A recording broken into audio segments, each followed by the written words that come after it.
What's up, immortals? It's your boy GM. How's it going? What's up, immortals? It's your boy GM. How's it going? About this chapter, have you ever seen the movie Logan?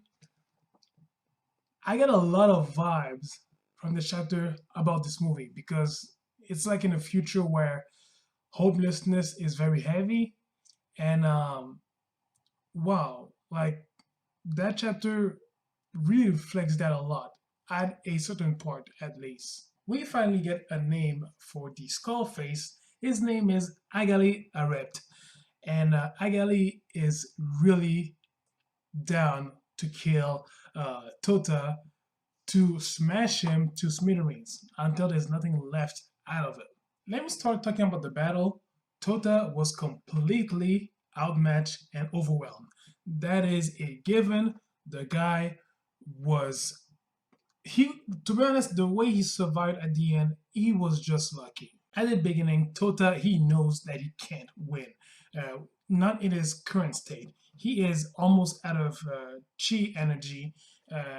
His immortal powers are gone. So all he can do right now, he just blocks and deflects some attacks coming from Agali. I really found it cool on how he was able to survive Agali's first two attacks. He was able to parry the huge sword slash that sent him skyward, and of course how he deflected that laser beam that unfortunately probably killed some bystanders.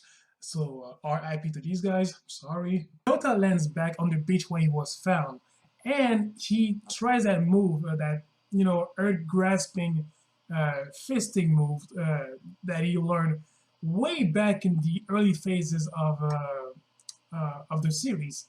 And doing that, he found out that his sword, Sable Sightstick, was there. But of course, Agali catches up with him instantly. The way Touta is dodging his attacks, he is desperate to live. And like the guy, he was overwhelmed. He was about to be killed at any second.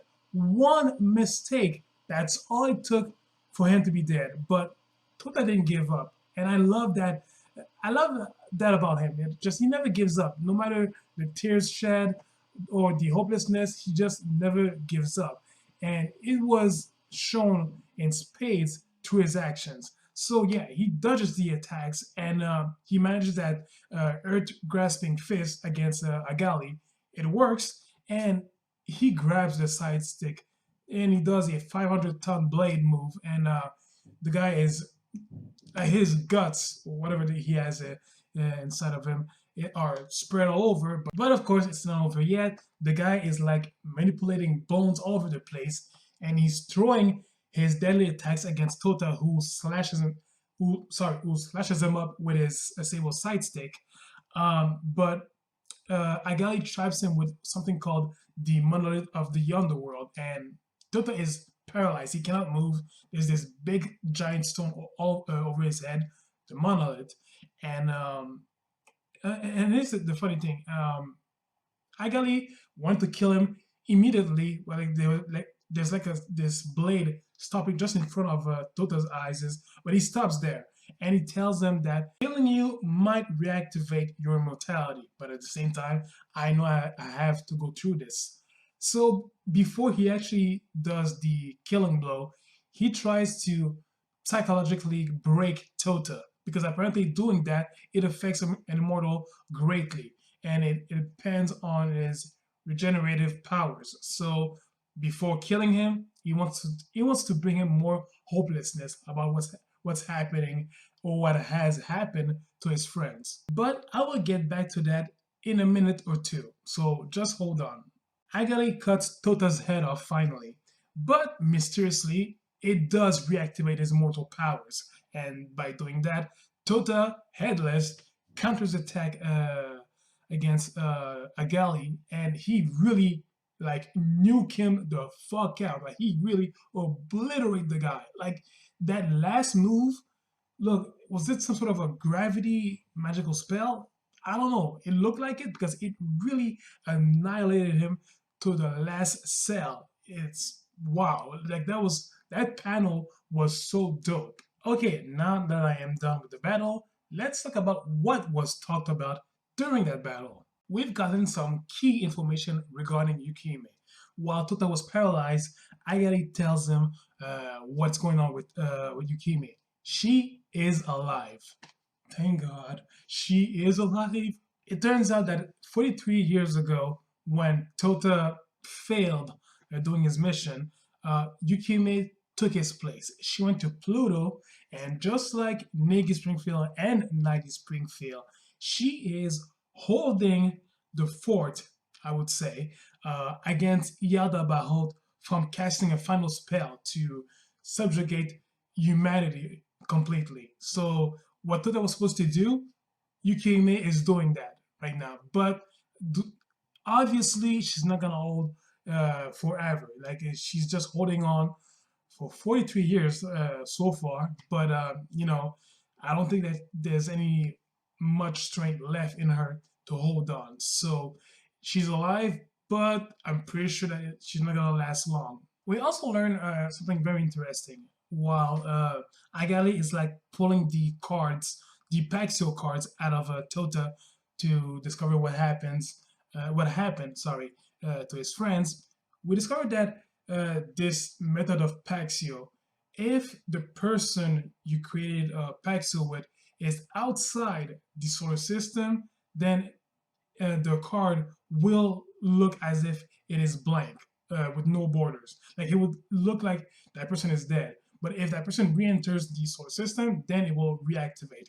About Karen and Kurumaru, considering that these two had very powerful immortalities, from what Agari is saying, it could be possible that these two were banished to another dimension uh, to kill them off because chopping their heads off whatsoever, that wouldn't exactly work, especially for Karen. She is probably the one who has a much more powerful immortality as Tota, if not a little bit more powerful. For Santa, it is still complicated of what happened to him, even after I read the chapter, because the guy at its origin, he is a spirit. Like he's not in physical form. He can be materialized in a physical form, but at its base, he is a spirit.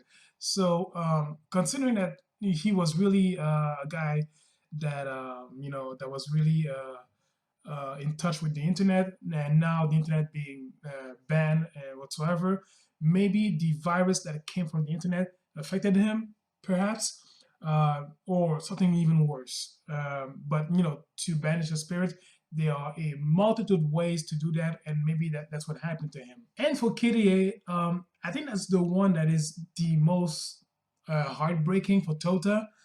One, we know that he loves her, and two, um, here's the thing: from what Agali has said, if I understood right, maybe maybe Kirie was able, after all, to go back in time to another point if in time and go forward into an alternate timeline.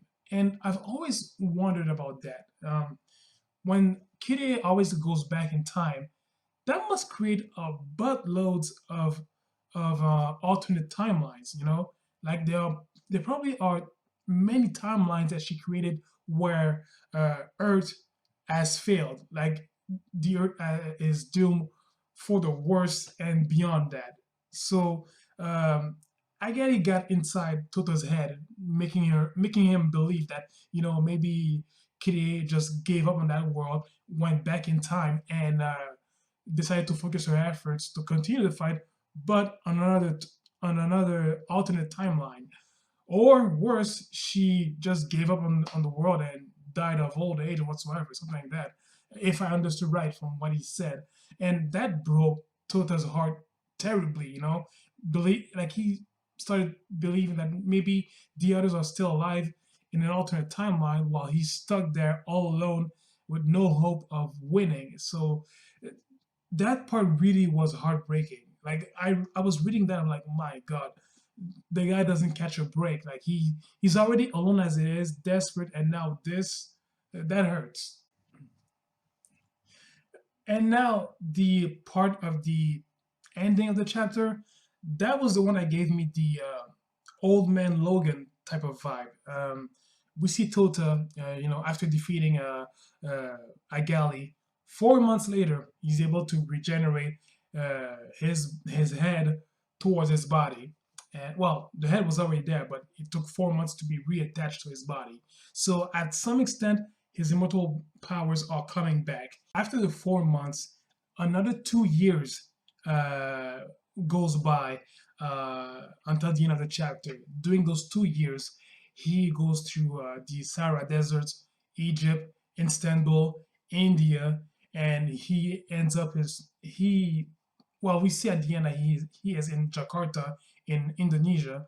Throughout his travels, he's helping some people, doing some bounty hunting, fighting some monsters, and he's trying to find anything related to his family, like Kumaru, Kirie, Santa, anybody else that might be still alive from Yuki Older.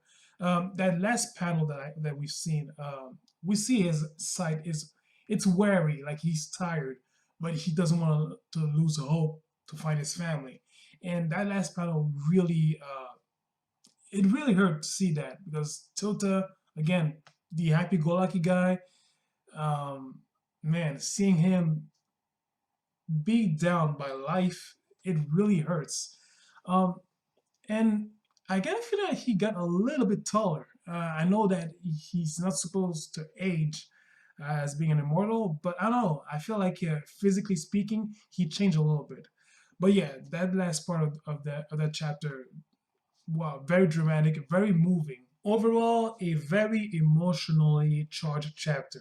That part at the end, him traveling for 2 years. It was really dramatic, moving. Um, there's a lot of hopelessness in it, but at the same time, a slight glimmer of hope that maybe Touta will be reunited with his friends. No, sorry, his family. Um, wow, like we saw during the previous chapters that he lost so much and he didn't know if he was going to find anybody else that were still alive. This chapter kind of really uh, punched us in the guts with more hopelessness. Despite knowing that Yukime is still alive, she is in a very dire situation. And yeah, seriously, they really put the chapter on a whole new level, I would say, compared to the other ones we've seen previously.